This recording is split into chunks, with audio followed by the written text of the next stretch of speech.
오늘 말씀은 사도행전 13장 1절로 12절 말씀을 통해서 성령의 보내심을 받아라는 제목으로 은혜를 나누고자 합니다.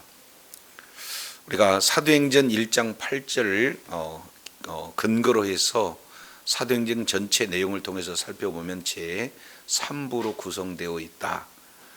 이렇게 말씀을 드렸습니다. 그래서 사도행전 1장부터 7장까지는 예루살렘 교회를 중심으로 이제 유대인들이 복음화되어지는 그런 전 과정, 이 내용을 우리는 제1단계 교회 형성기 이렇게 표현하고 있습니다. 자, 두 번째 제2단계 이 내용은 사도행전 8장부터 12장까지 교회의 과도기죠. 그래서 이제는 지역으로 본다면은 예루살렘을 넘어서 이제 유대와 사마리아 그 지역에서의 복음 증거하는 그런 내용들이 소개가 되고 있습니다. 그리고 이제 이 기간 동안에는 이제 유대인에서 이방인으로 넘어가는 하나의 과도기적 그런 모습이 드러나고 있고, 이제 제 3단계 내용을 보면은 사도행전 13장부터 18장까지 이것은 이제 교회가 이제 세워지는 그런 단계죠.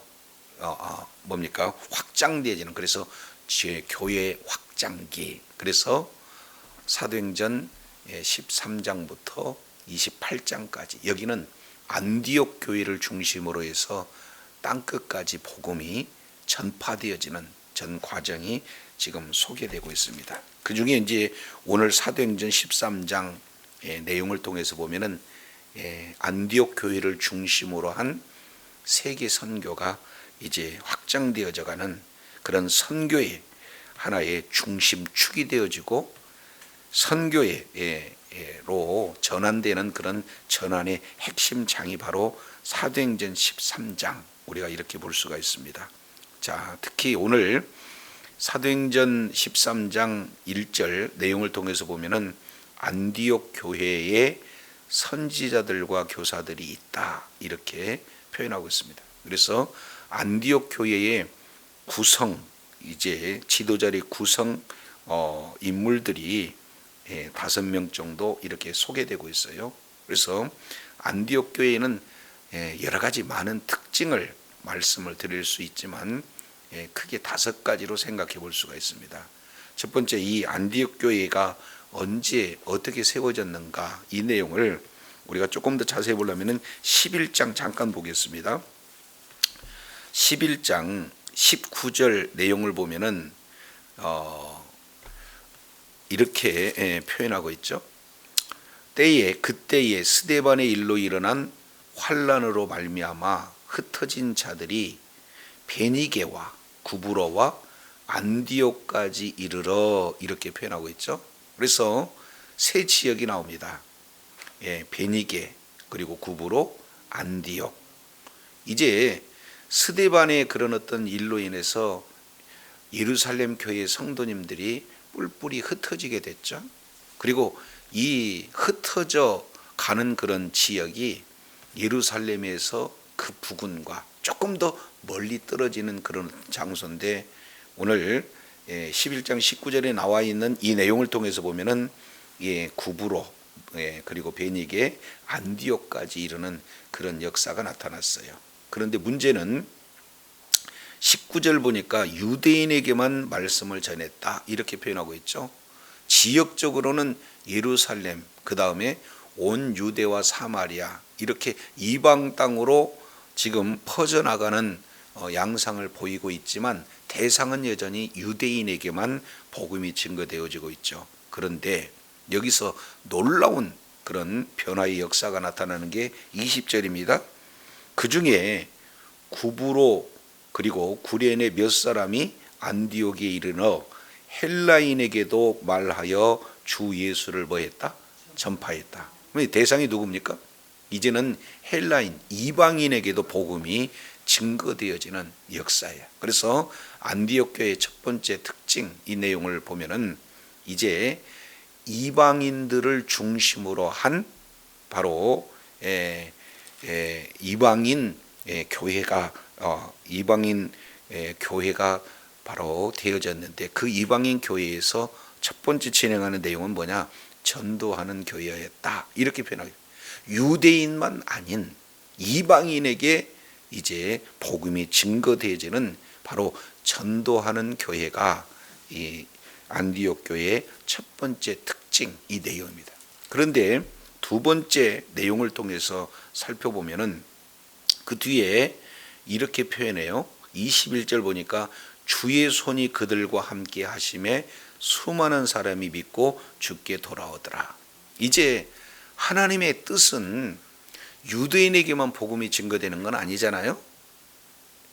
이방인에게도 복음이 증거돼서 온 세계가 다 주님의 품으로 돌아오는 것이 하나님의 뜻인데, 유대인들은 그들이 가지고 있는 그런 선민의식, 이것 때문에 가로막혀서 이제는 복음이 유대인에게만 머물렀는데, 비로소 이제 안디옥 교회에서 이방인들에게도 복음이 증거되지는 놀라운 역사가 나타나죠. 그랬을 때 하나님께서 얼마나 기뻐하시든지 주의 손이 함께했다, 이렇게 말씀하고 있어요. 여기서 주의 손이 함께했다는 것은 주님의 능력이 함께하신 거죠.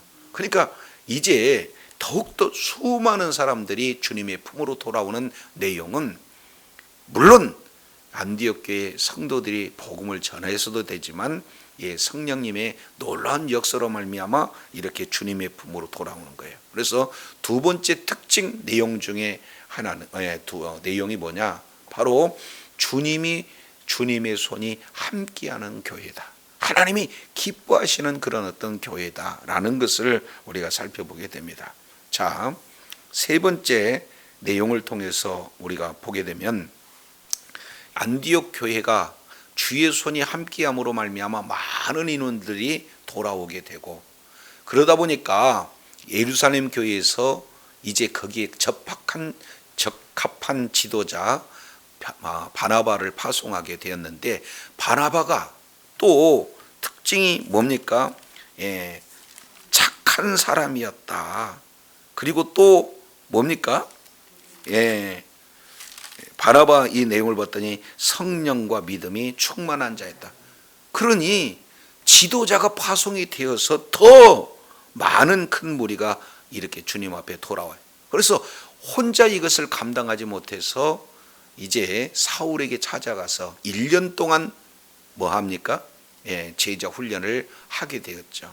그래서 그들이 말씀으로 양육되어지니 이제는 말씀대로 삶을 이제 살게 되어지는, 그 중에 하나가 뭡니까?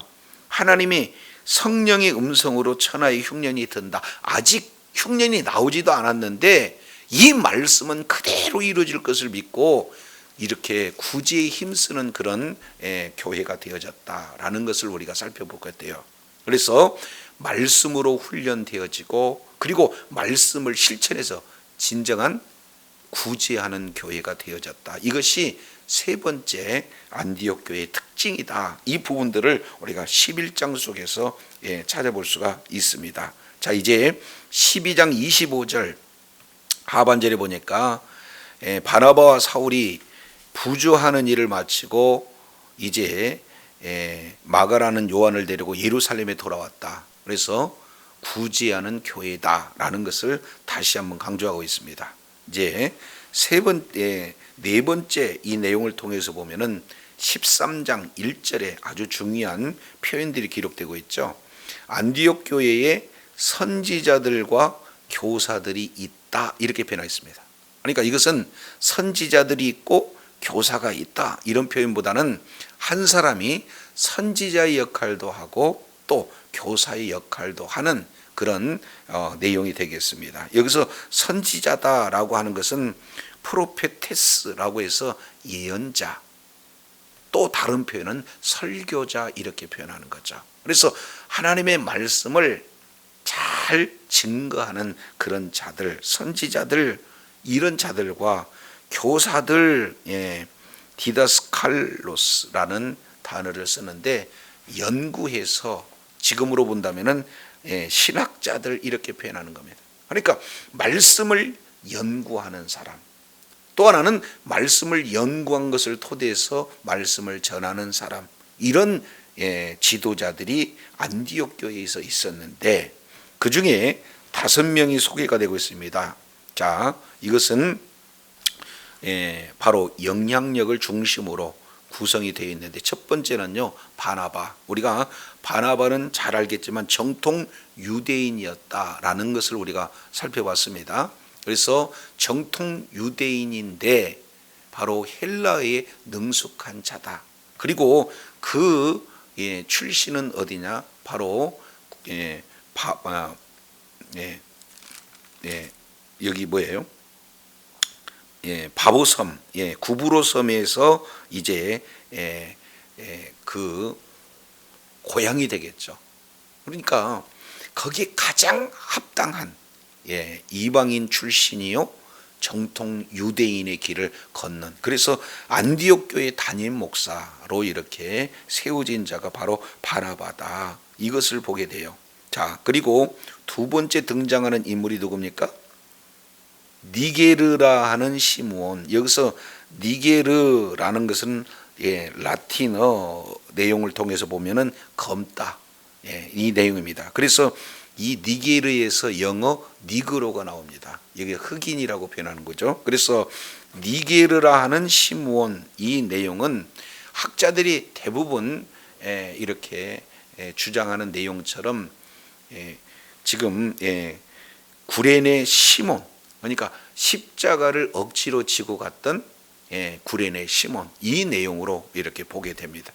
그래서 지금 여기에 흑인인데도 불구하고 교회의 지도자로 지금 세워졌다.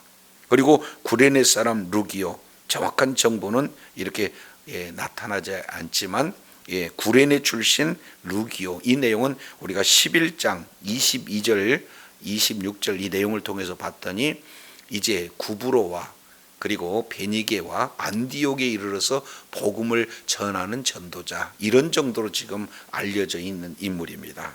그리고 네 번째 내용은 분봉왕 헤롯의 젖동생 마넨, 이렇게 표현하고 있습니다. 그러니까 헤롯 안디바의 젖동생이다. 같은 유모를 통해서 젖을 먹고 이렇게 자란 사이다, 이렇게 지금 소개가 되고 있어요.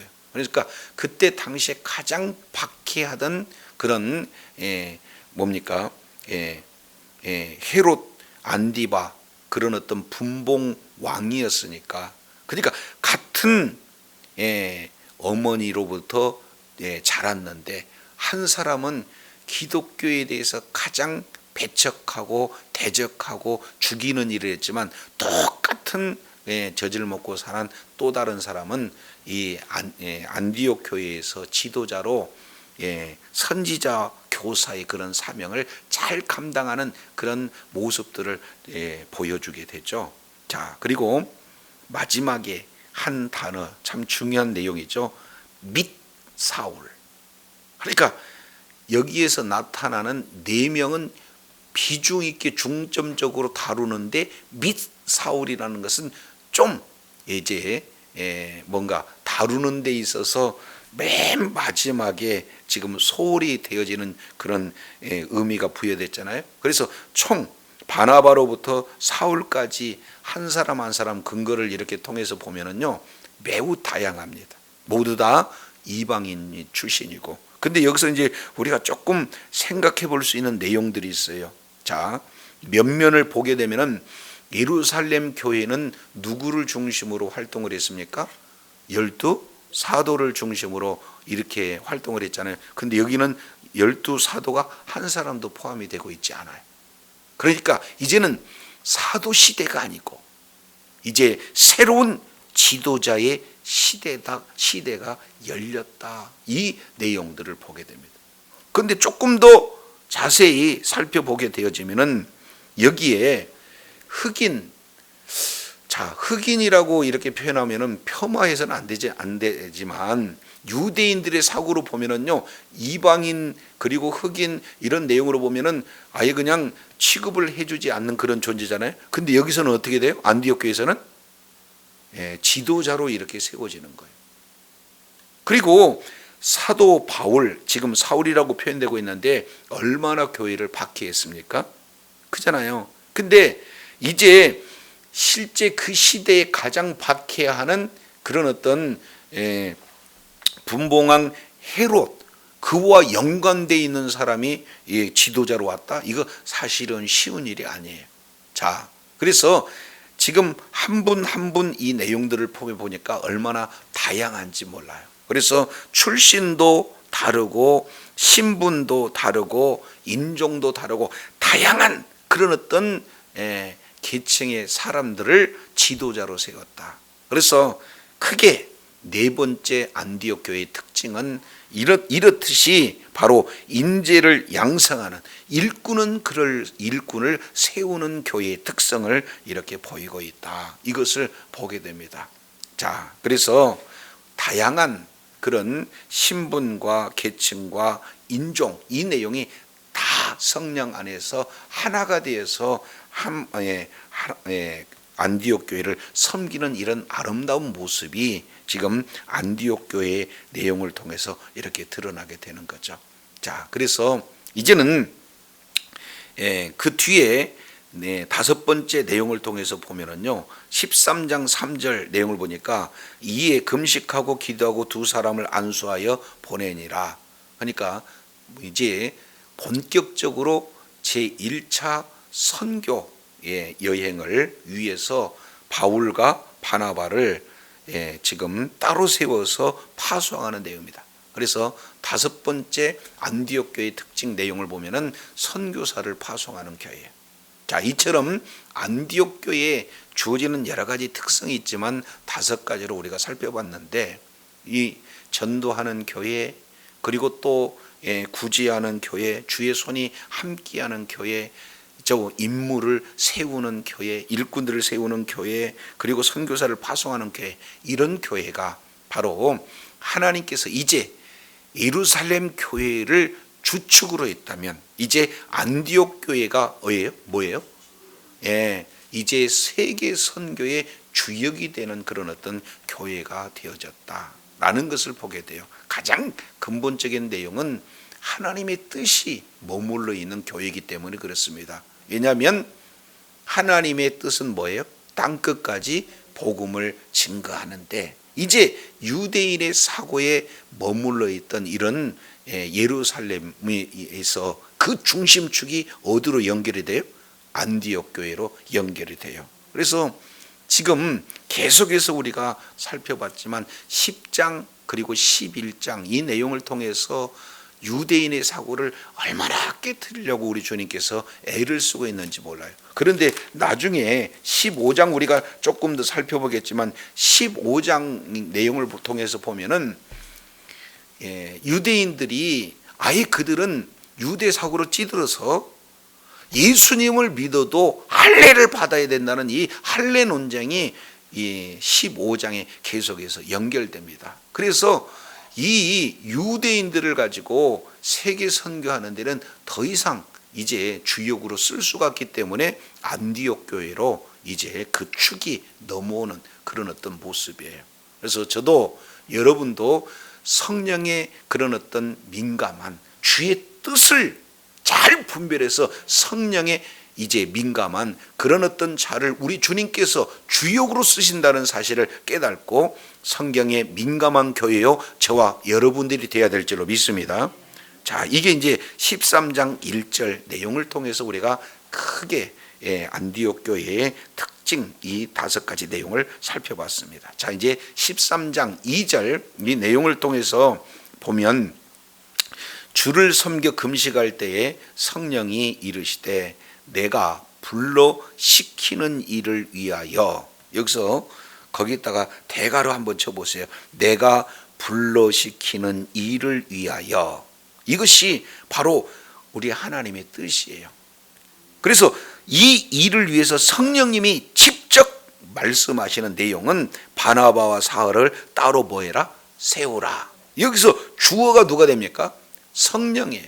그러니까 안디옥 교회가 선교하는 교회인데 이 선교는 사실은 안디옥 교회가 진행하지만 실제 그 군원을 이렇게 살펴보게 되면은 선교의 그 주체는 주어가 누구냐? 성령님이 주어다라는 것을 말씀하고 있어요. 그래서 이게 미시오 데이, 다른 말로 하나님의 선교라는 이 내용이 전체 이제 13장 이하에 계속해서 이끌어가는 그런 어떤 핵심 주체가 되어지는 거예요.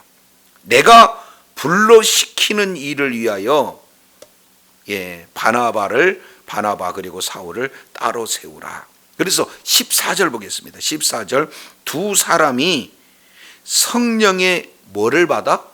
보내심을 받아. 누구의 보내심을 받습니까? 성령의 보내심을 받아요. 그러니까 지금 이제 13장 2절부터 3절 이 내용을 통해서 살펴보면은 이제 한 단어예요. 내가 불러. 그러니까 성령님이 직접 불러서 성령님께서 직접 시키는 그런 일들을 위해서 바나바와 사울을 구분했다는 거예요. 따로 세웠다는 거예요. 그리고 나서 3절 내용을 보니까 이를 위해서 금식하고 기도하고 그리고 두 사람에게 안수해서 뭐하니라? 보내니라. 지금 파송하는 거예요. 그러니까 선교의 주체는 바로 성령님이고 성령님께서 첫 번째 하시는 내용은 어떤 일입니까? 파송하는 일을 하고 있다. 이것을 보게 됩니까? 그러니까 이제 성령님께서 주권적으로 선택하시고 성령님께서 그런 사명을 부여해 주셔서 파송하는 이런 내용이 바로 뭡니까? 이 하나님의 선교다. 성령님께서 하시는 선교다. 이 내용들을 우리가 살펴볼 수가 있어요. 그래서 우리가 성령 충만하지 아니하고는 전도할 수 없고요. 성령 충만하지 않으면은 선교할 수가 없다라는 사실을 우리가 오늘 본문을 통해서 더 명확하게 살펴볼 수 있습니다.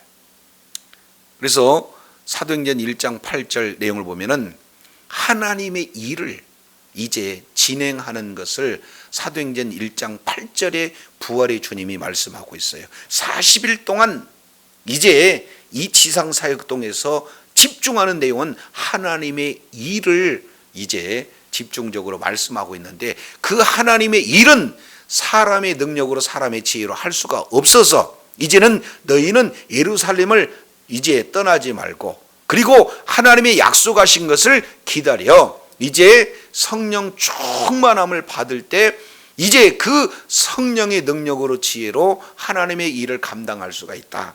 그래서 이제 오직 성령이 너희에게 임하면 뭐를 받고? 권능을 받고. 그래서 성령님께서 지금 바로 이 선교사로 선교 일을 할 수 있도록 선교사를 파송하는 이런 어떤 내용들을 말씀하고 있습니다.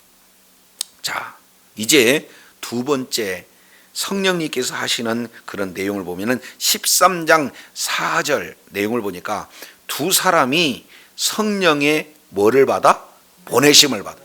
두 번째 성령님은요, 선교사를 파송도 하고 계시지만 이제 그런 장소 모든 그런 어떤 선교 지혜 과정 이 내용을 바로 인도하신 분이 누구시냐? 성령님이시다라는 사실을 이렇게 볼 수가 있어요. 그래서 두 사람 바나바와 사울을 이제 성령님께서 인도하시고 이끌어 가시는데 첫 번째 장소가 어디냐? 실루기아에 내려갑니다. 그리고 거기서 배를 타고 어디로 갑니까? 구브로, 여기에 키프로스라고 하는 바나바 고향이 구브로가 되겠습니다. 그리고 가장 구브로 섬의 중심지가 어디냐면은 살라미예요.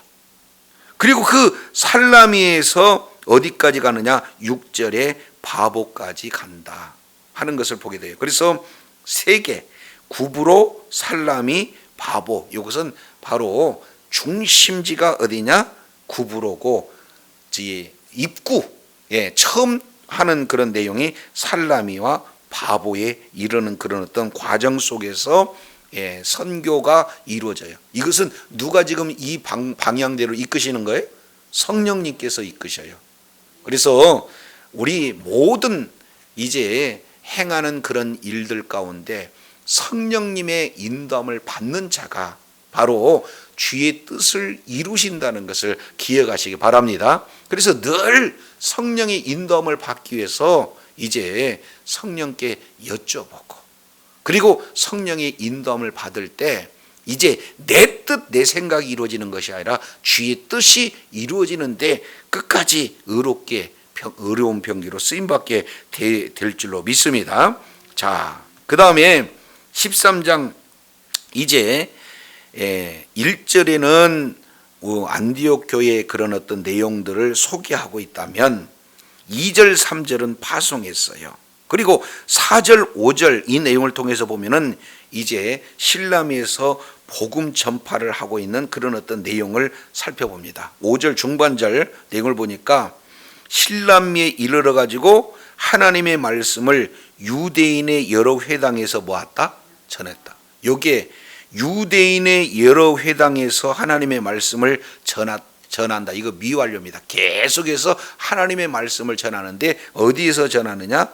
회당에서 전한다. 이것은 사도 바울의 선교 전략입니다. 먼저는 유대인에게 가고, 그리고 회당이 있는 그곳에서 복음을 전하고, 없는 데는 지나치고, 그래서 이제 그 다음에 받아들이지 않으면 이방인에게 가는, 이것이 바로 사도 바울의 선교 원칙, 이 내용들을 첫 번째 지금 보여주고 있는 것을 우리가 살펴보게 됩니다. 자, 그래서 13장 6절 내용을 통해서 살펴보니까 온 섬 가운데로 그냥 쑥 지나가는 거예요.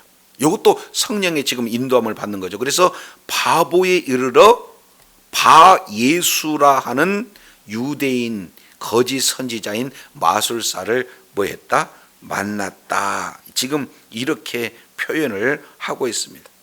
그러니까 자, 한번 생각해 보세요. 여기에 조금 우리가 깊게 생각해 볼 필요가 있어요. 왜냐하면 지금 성령님께서 파송하셨죠? 그리고 성령님의 인도함을 받았죠? 그런데 지금까지 모든 선교 일정 내용을 보니까 말씀은 전했다라고 계속해서 말씀을 전한 내용은 기사가 되어 있지만, 거기에서 말씀을 증거했을 때 예수 믿고 돌아온 사람이 있습니까? 없습니까? 없어요. 그러니까 우리가 성령께서 인도함을 받는다 할지라도 이러한 여러 가지 이 어려운 이렇게 아름다운 결실을 맺지 못할 수도 있다. 이 부분들을 우리가 살펴보게 되어져요. 자, 복음서에서 내용을 통해서 보면은 예수님과 함께 가는데도 풍랑이 일어요, 안 일어요? 그럼요. 하나님, 예수님과 함께 가는데도 어려운 일이 나타나고 큰 문제거리가 있을 수 있다는 거예요. 이것을 구약의 내용을 통해서 보면은 불기둥, 구름기둥, 이 내용은 하나님의 임재의 모습이거든요. 근데 불기둥, 구름기둥으로 인도함을 받았는데도 불구하고 물이 없는 마라도 먹을 수 없는 마라의 그 지역도 나오잖아요. 그런 것과 지금 같은 내용이 되어집니다. 근데 이제 한 선교사로서 파송받아서 성령의 인도함을 받았을 때 가장 먼저 이제 이렇게 만남이 이루어지는 내용을 13장 5절에 6절에 누구를 만납니까? 누구를? 바 예수다. 그러니까 선교 현장에서 이제 그 가장 먼저 이렇게 보도되어지는 내용이 뭐냐? 바 예수라는 유대 거짓 선지자 박수를 만났다, 이렇게 표현하고 있습니다. 이것은 의미한 바가 굉장히 크죠.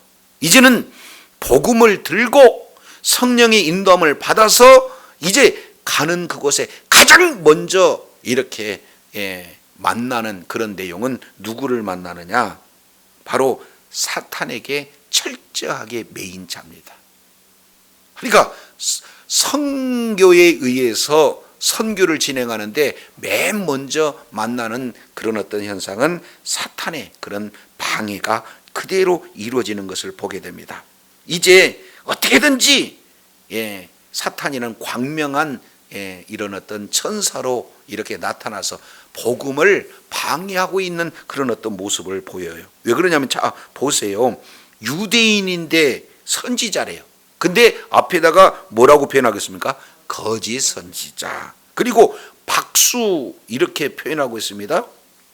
자 13장 6절에 뭐라고 표현합니까? 마술사. 예전 성경은 박수 이렇게 표현하고 있는데 이 마술사는 점성술사를 얘기하는 거예요. 그러니까 하나님의 말씀과 그리고 이 이방 지역의 점성술을 접목하고 이렇게 신접한 그런 어떤 모습으로 악한 영에 의해서 지배받는 그런 자를 뭐라고 하냐면은 여기에 마술사 그렇게 되겠어요. 우리가 마술사 시몬의 경우는 우리가 살펴봤잖아요. 그 모습하고 지금 똑같은 양상을 우리가 펼치게 되는 것을 보게 됩니다. 그러니까 가장 먼저 만나는 사람이 이런 악한 사탄의 영에 지배받는 자로 어떻게든지 하나님의 말씀을 이렇게 방해하는 그런 악한 일에 쓰임받는 그런 자를 만나게 된 겁니다. 자, 그런데 거기서 이제 성령님께서 세 번째 주장하시는 내용은 뭐냐면은 13장 7절 내용이 소개가 됩니다. 그가 총독 서기오 누구를 만났어요? 총독 서기오 바울을 만났어요. 바울이 바울을 만나는 거죠. 그래서 그 자는 누구냐? 총독이에요. 오늘날로 얘기하면은 한 국가의 통치자를 지금 말하고 있죠. 굉장히 영향력이 있는 그런 자입니다. 자, 그런데 13장 7절 내용을 보니까 그가 여기서 그가는 거짓 선지자고 마술사인 바예수 그가 총독 서기 바울과 어떻게 있다? 함께 있다. 여기서 함께 있다는 것은 아주 밀접하게 늘 동행하는 그런 어떤 모습을 보이고 있어요. 자, 계속해서 함께 가는 겁니다. 그러면은 이 내용은 어떤 부분이냐면 그때 당시만 하더라도 앞일을 이렇게 물어보는 그런 어떤 하나의 그런 관계가 형성이 되고 있는 거죠. 자, 그런데 이 서기오 바울은 어떤 사람이라고 소개하고 있느냐면 지혜 있는 사람 이렇게 표현하고 있습니다. 이것을 사도행전은 지혜 있는 사람을 뭐라고 하냐면 듣는 마음이라고 그랬죠. 자, 그래서 뒤에 하반절 내용을 보니까 바나바와 사울을 불러서 하나님의 말씀을 뭐하고자? 듣고자. 자, 그러면은 여기에 하나님의 말씀을 듣고자 했다. 이거 그냥 넘어가면 안 된다 그 말이죠. 왜 그러냐면 성령님께서 은혜 주시지 아니하면은 하나님의 말씀을 들을 수 없어요. 그러니까 하나님의 말씀을 듣고자 한다 하는 그 사람은 이미 하나님께서 붙여준 사람이다라는 것을 우리가 살펴보게 돼요. 그래서 지금 성령님께서 파송도 하시고 성령님께서 인도도 하시고 그리고 성령님께서 지금 만남도 갖춰주시는 첫 번째 만남 내용이 바로 총독 서기오 바울인데 이 하나님의 말씀을 듣고자 하는데 이를 계속 따라다니면서 방해하는 광명한 천사로 모습을 드러내는 이런 어떤 사탄 마귀에 쓰임받는 그런 존재를 지금 만나고 있다는 것을 우리가 살펴보게 되어져요. 전도 현장에 나가서 보면은 오늘 또 하나님께서 만나게 하시는 분이구나 이 내용을 우리가 보면 어떻게 합니까? 가서 복음을 제시하게 되면은 그 복음을 참 잘 받아주는 복음을 듣는 그런 어떤 사람들을 우리가 만나게 되잖아요. 자, 그런 것처럼 지금 우리 주님께서는 첫 번째 이제 가장 강력한 이 뭡니까? 안디옥 교회에서 담임 목사가 되고 그리고 그 시대에 가장 이제 유능한 성경 교사라고 할 수 있는 사도 바울 둘을 특별히 골라가지고 지금 파송을 했잖아요. 근데 이런 파송하는 그런 어떤 자를 통해서 성령님의 인도함을 받는데 선교 실적이 아무것도 없어요. 예, 그런데 한 사람의 우리 주님께서 집중하고 있는 것을 보게 됩니다. 자, 그런데 문제는요, 8절에 조금 더 심각하게 나타납니다. 8절 보니까 이 마술사 엘루마는 이름을 번역하면은 마술사라, 그들을 뭐 했다? 데려가서 총독으로 뭐 하지 못하게 했다? 믿지 못하게 계속해서 힘을 쓰고 있는 것을 보게 됩니다. 여기서 믿지 못하게 힘쓴다 하는 이 내용은 계속해서 말씀을 대적하는 내용이에요. 자, 전도 현장 내용에 가서 보면은 혼자 있을 때 복음을 전하는 게 수월합니까? 아니면은 둘이 있을 때 복음을 전하는 게 수월합니까? 아니, 한 분은 잘 받아들이는데 옆에서 한 사람은 계속 초치는 사람들이 있잖아요. 가서 아유, 나도 교회 한번 나갔더니 뭐 목사님이 어떻다더라, 뭐 성도님이 어쨌다더라, 옆에서 계속해서 복음을 전하는데 방해하는 그런 사람들을 우리가 보잖아요. 지금 현재 누가 이 일을 하고 있느냐면 박수 엘루마가, 이제 서기오 바울은 어떻게든지 하나님의 말씀을 듣고자 해. 왜 그랬습니까? 지혜가 있으니까. 지금 바예수라고 하는 이 자가 하는 일들을 보면은 얼추 맞는 것 같은데 이상하단 말이에요. 그런데 사도 바울 그리고 바나바가 와서 하나님의 말씀을 전하는데 이게 진리의 말씀이라, 그래서 이 말씀을 좀 듣고자 해서 귀 기울이면은 계속해서 옆에서 방해하는 그런 어떤 일들이 이렇게 진행이 돼요. 자, 그랬을 때 13장 9절 아주 중요한 표현이 소개가 되고 있습니다.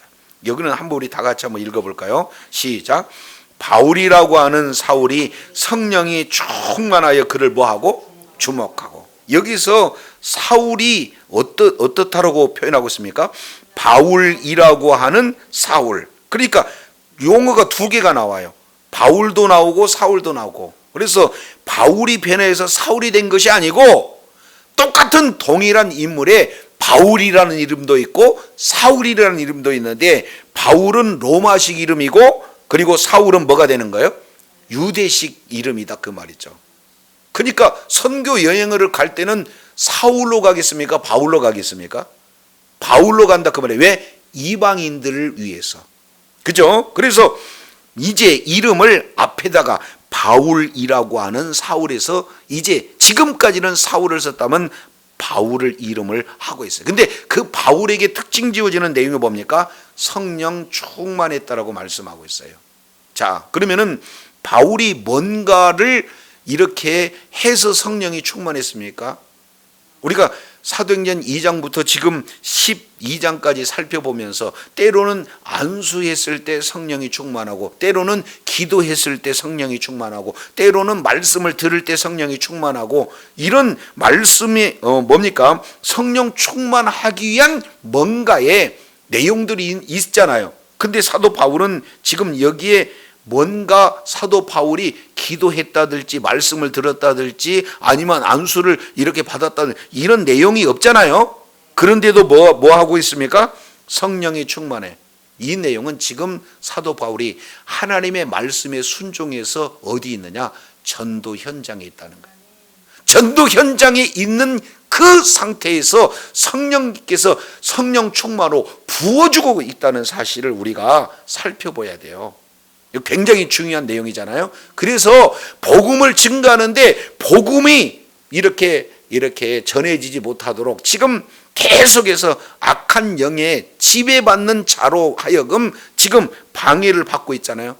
그러니 성령님께서 그때 충만하게 해서 그를 모든 이제 정체를 하나 한 눈으로 이렇게 꿰뚫어 볼 수 있도록 지금 보여주시는 그런 어떤 장면이에요.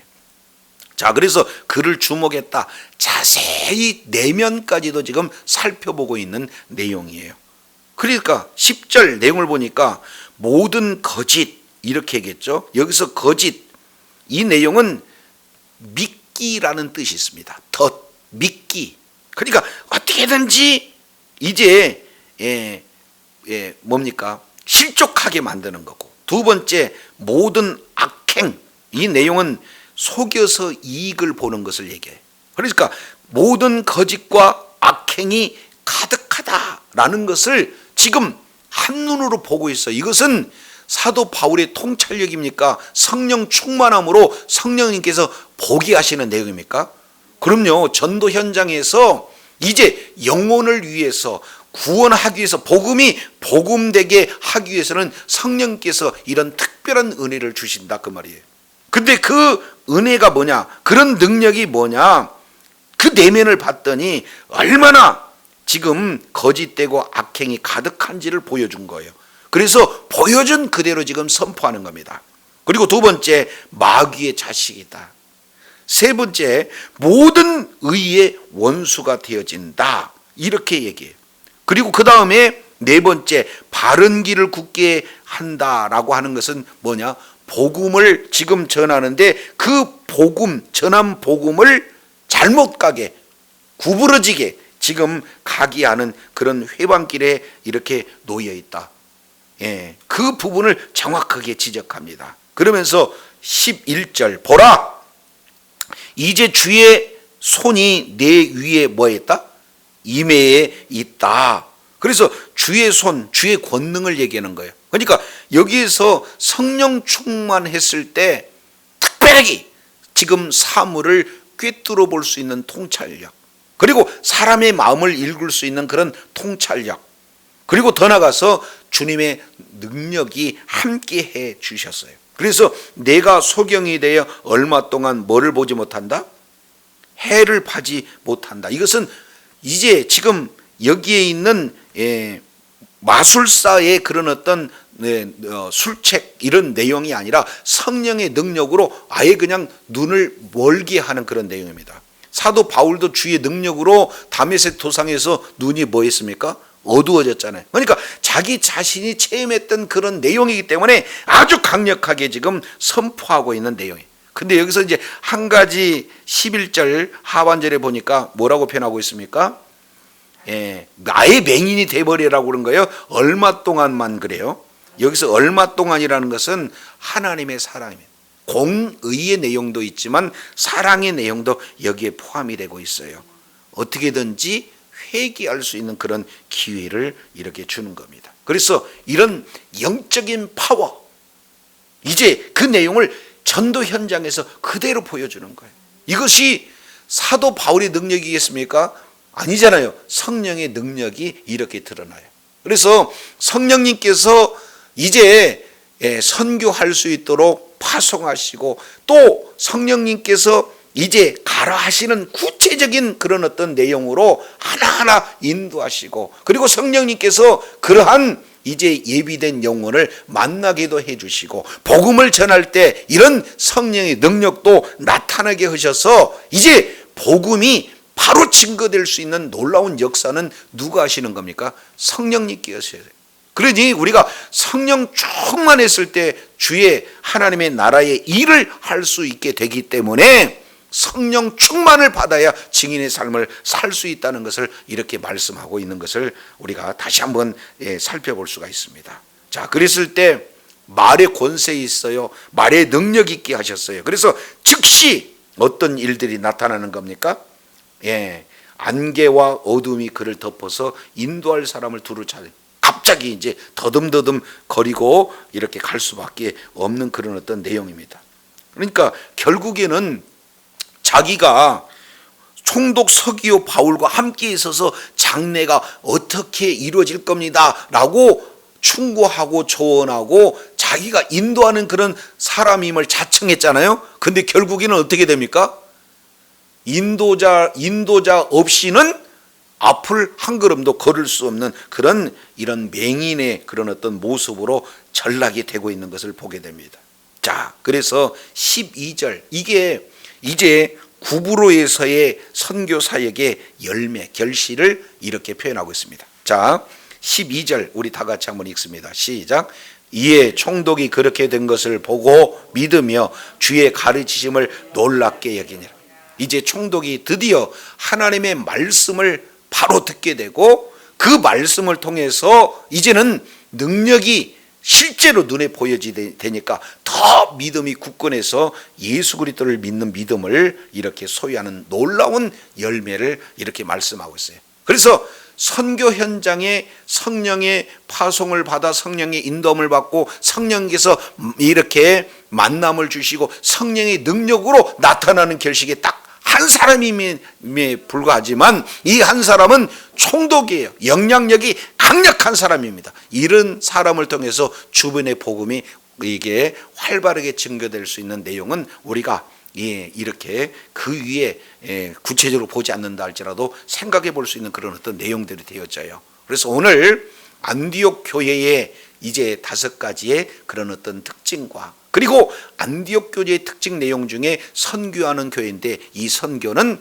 성령님께서 하시는 선교다. 그래서 성령 충만을 받았을 때 우리가 이제 성령의 인도함을 받아서 그의 필요한 능력과 권세가 나타나므로 한 영혼, 우리 준비된 주님께서 말씀하신 준비된 영혼을 주님의 품으로 이끄는데 존귀하게 쓰임받게 될 줄로 믿습니다.